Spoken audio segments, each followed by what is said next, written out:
नमस्कार, मैं हूं शुभम मिश्रा और आप देख रहे हैं हमारा खास बुलेटिन। खबर तो समझिए, लेकिन इस बुलेटिन की शुरुआत में सबसे पहले आपको बड़ी खबर बता दें। बेतिया से ये बड़ी खबर आपको बता रहे हैं। बलथर थाने में आगजनी से एक हवलदार की मौत हुई है। थाने के बैरक में हवलदार की मौत हुई, इस बात की जानकारी एसपी ने दी है। 3 पुलिसकर्मी अभी गंभीर रूप से जख्मी भी हुए हैं। दरअसल गुस्साई भीड़ ने बलथर थाने को फूंक दिया। बलथर पुलिस कस्टडी में युवक की मौत पर यह बवाल हुआ है। तो ये बड़ी खबर आपको बेतिया से बता रहे हैं, जहां बलथर पुलिस कस्टडी में युवक की मौत पर लोगों का आक्रोश, लोगों का गुस्सा फूटा। ये तस्वीरें आप देख रहे हैं किस प्रकार पुलिस की गाड़ियों को आग के हवाले किया गया, थाने को आग के हवाले किया गया। और ये तस्वीरें इस वक्त आपकी टीवी स्क्रीन पर। 3 पुलिसकर्मी गंभीर रूप से जख्मी हैं और गुस्साई भीड़ ने। और इस वक्त हमारे संवाददाता प्रफुल्ल हमारे साथ बेतिया से फोन लाइन पर जुड़ चुके हैं। प्रफुल्ल, क्या कुछ जानकारी है? इस वक्त 3 पुलिसकर्मी जख्मी भी हैं और ये आक्रोश लोगों का देखने को मिल रहा है। जी, मैं आपको बता दूं कि यह आक्रोश जो है वो हिंसक हो गया है और पब्लिक की तरफ से जो आक्रोशपूर्ण प्रदर्शन किया जा रहा था उसमें एक पुलिसकर्मी की मौत हो गई है। हवलदार हैं वो, जो थाना बैरक में फंस गए थे और लोगों के आक्रोश का शिकार हुए, जिनकी मौत हो गई है।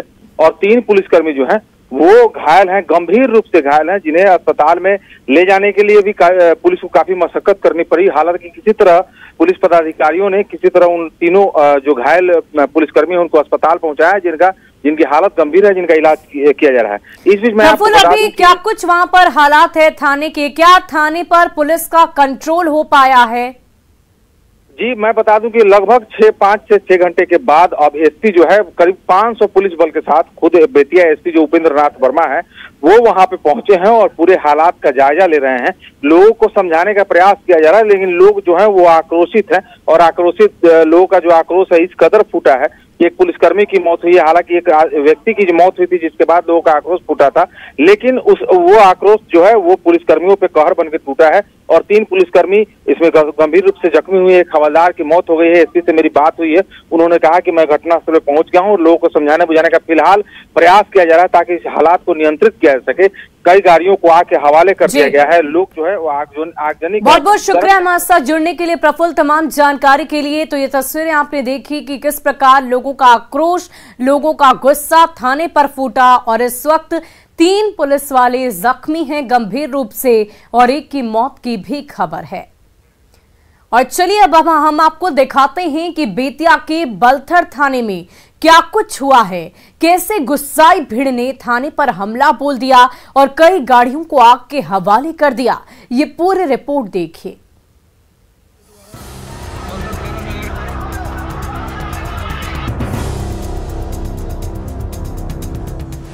बेतिया के बलथर में बड़ा बवाल। द्वारा बलथर थाना में आग लगा दिया। गुस्साई भीड़ ने थाने में लगाई आग।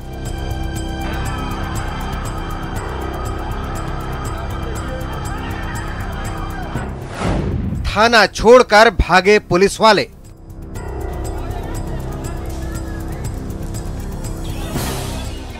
थाने की बिल्डिंग में धधकती आग। थाने में खड़ी गाड़ियों में आग। फायर ब्रिगेड की गाड़ी में आग। पुलिस की गाड़ी में तोड़फोड़।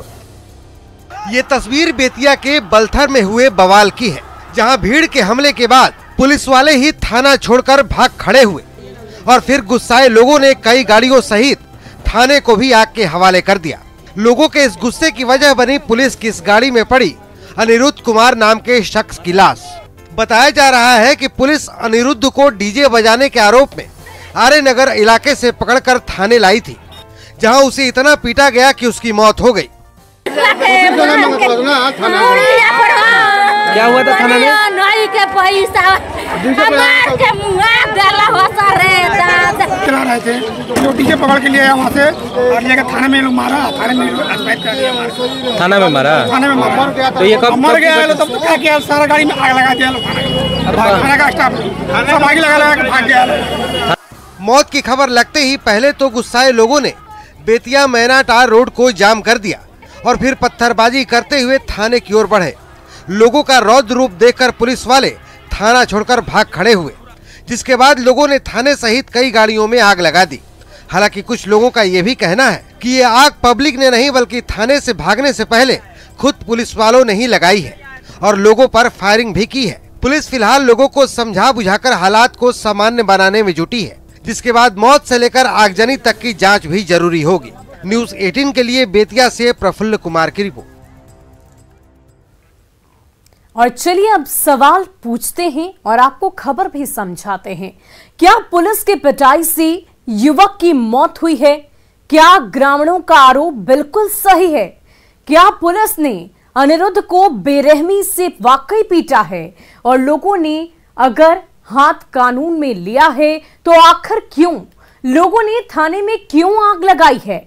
पूरे मामले की गहनता से जांच कब होगी और कब तक इस पूरे मामले की सच्चाई सामने आएगी? जो तस्वीरें हमने देखी वो काफी उग्र थी, काफी गुस्से में लोग आक्रोशित होकर पुलिसकर्मी पर हमला करते नजर आए और इतना ही नहीं, कई गाड़ियों को आग के हवाले भी कर दिया। यानी कि इस पूरे मामले की अब तफ्तीश होनी बहुत जरूरी है। और चलिए अब बात हिंदू की सुरक्षा से जुड़े सवाल की। आज बेगूसराय पहुंचे केंद्रीय मंत्री गिरिराज सिंह ने स्थानीय प्रशासन पर एक बड़ा आरोप लगाया है और हिंदू की सुरक्षा का मसला भी उठाया है। मामला बेगूसराय के रजौड़ा इलाके का है, जहां बच्चों से शुरू हुआ विवाद इतना ज्यादा बढ़ गया कि मामला खून खराबे तक पहुंच गया। कहां से बढ़ा इतना बवाल और गिरिराज सिंह ने क्यों उठाए सवाल? पहले ये रिपोर्ट देखिए और फिर खबर तो समझिए।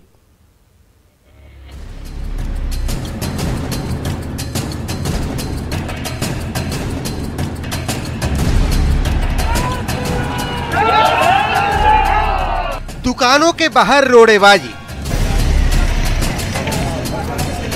दुकानों में बिखरे सामान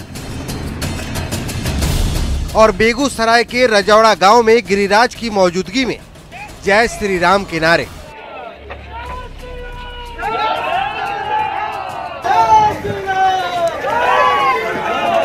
पूरा मामला जानने से पहले ये सीसीटीवी फुटेज को देखिए, जिसमें लाठी डंडे हरवे हथियार के साथ बड़ी संख्या में लोग दिखाई दे रहे हैं। हथियार के साथ लोग दुकान पर हमले को तैयार हैं। ये पूरा मसला है बेगूसराय के रजौड़ा गांव का, जहां कुछ दिन पहले स्कूल में हुए बच्चों का विवाद खून खराबे तक पहुंच गया।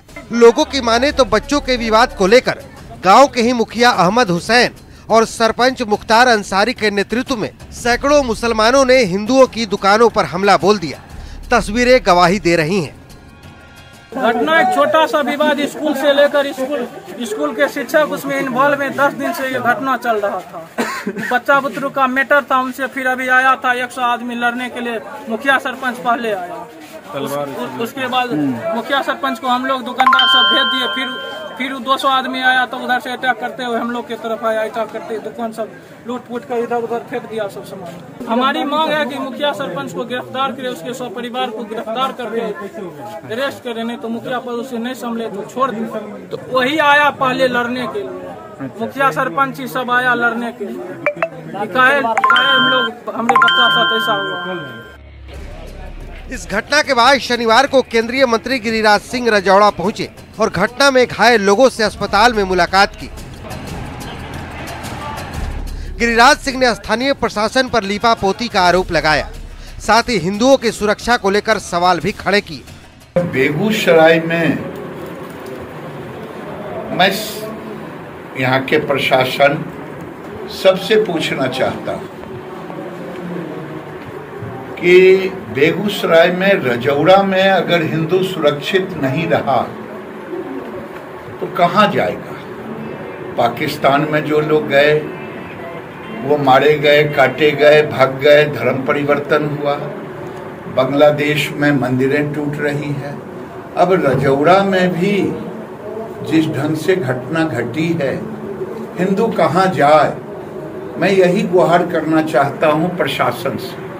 अब प्रशासन इसे लीपापोती करने की कोशिश ना करे। अब सवाल है कि 10-15 दिनों पहले से जब ये मामला चल रहा था तो पुलिस ने एक्शन क्यों नहीं लिया? आखिर प्रशासन पूरे मामले की लीपापोती में क्यों जुटा है? इन तमाम सवालों का जवाब लाजमी है। न्यूज़ 18 के लिए बेगूसराय से संतोष कुमार की रिपोर्ट। और खबर को समझने के लिए पहले आपको ये पूरा मामला हम बताते हैं। 10 दिन पहले स्कूल में बच्चों का विवाद हुआ था। बच्चों के विवाद बड़ों के विवाद में तब्दील हो गए। मामले ने हिंदू मुसलमान का शक्ल ले लिया। मुखिया और सरपंच पर हमला करवाने तक का आरोप है। हथियारों के साथ सैकड़ों लोगों ने दुकानों पर हमला बोल दिया और हमले में कई लोग जख्मी हैं। आरोपी मुखिया का नाम अहमद हुसैन बताया जा रहा है और सरपंच का नाम मुख्तार अंसारी है। मुखिया सरपंच ने हमला क्यों कराया? दोनों की गिरफ्तारी अभी तक नहीं हुई है। सवाल है कि मामला 10 दिन पहले का है तो पुलिस ने एक्शन अब तक क्यों नहीं लिया है? पुलिस ने मामले को गंभीरता से अब तक क्यों नहीं लिया है? और चलिए अब बात बोचहां सीट पर सियासी बवाल की। उपचुनाव के लिए बोचहां सीट पर बीजेपी ने अपना उम्मीदवार उतार दिया है। बीजेपी का ये स्टैंड मुकेश सहनी को असहज कर गया है क्योंकि इस सीट पर वीआईपी का कब्जा था। लिहाजा बोचहां पर वो अपना एकमात्र दावा मान रहा था। अब सवाल ये है कि बीजेपी के इस स्टैंड के बाद ये मान लिया जाए कि बिहार में एनडीए से सहनी आउट हो चुके हैं। पूरी रिपोर्ट देखिए फिर खबर तो समझिए।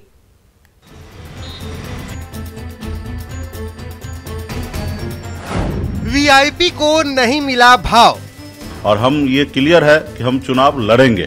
इस लड़ने के लिए हम किसी से पूछने के लिए नहीं जाएंगे क्योंकि मेरा सीट है तो सीट है। बोचहां से बीजेपी ने उतारा उम्मीदवार।